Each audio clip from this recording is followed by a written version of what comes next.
Fee reimbursement బకాయిలన్నీ వచ్చేస్తాయా? అలాగే ఆడబిడ్డ నిధి వచ్చేస్తుందా? 20 లక్షల మందికి ఉద్యోగాలు వచ్చేస్తాయా? మీరు రండి, రోజుకొక శిబిరం మీద దాడి చేయండి, 10,000 కోట్ల రూపాయలు ప్రజలకి విద్యార్థులకి డబ్బులు వచ్చేస్తాయనంటే మా వాళ్ళు రెడీగా ఉన్నారు. అక్రమాలన్నీ సక్రమాలు అయిపోతాయనంటే వైఎస్ఆర్ కాంగ్రెస్ పార్టీ మీద ఇంకో టెంట్ మీద దాడి చేయండి, డబ్బులు వచ్చేస్తాయని. లాంటి ఆర్డర్ ఆంధ్రప్రదేశ్లో లేదు, శాంతి పద్ధతులు లేవు. పోలీసులు ఖచ్చితంగా పట్టులుగా ఉండాల్సినటువంటి పోలీసులు సినిమా చూస్తూ ఉన్నారు, ప్రేక్షకులు అయిపోతూ ఉన్నారు.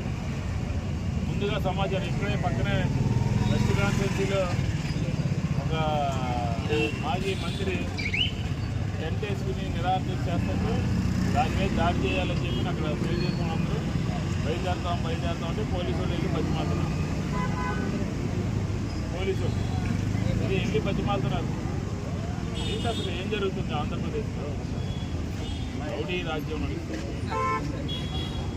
రౌడీలని అరికట్టలేనటువంటి బతుకు ఈరోజు కనబడుతూ ఉంది.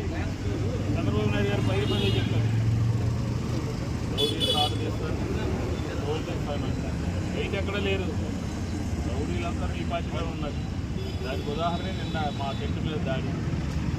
ఈరోజు కూడా శాంతియుతంగా నిరాహార చేస్తున్నటువంటి ఈరోజు కూడా రాష్ట్రంలో దాడులు చేశారు తెలుగుదేశం వాళ్ళు. అబ్బాయి చౌదరి ఎమ్మెల్యేగా పనిచేసినటువంటి వ్యక్తి, ఆ వ్యక్తి టెంట్ పీకేసి పోలీసులు వెళ్ళి రాకుండా అక్కడ ఆపారు. అంటే ఏంటి, ఒకరిని చూసి ఒకరు నిరాహార చేస్తారు.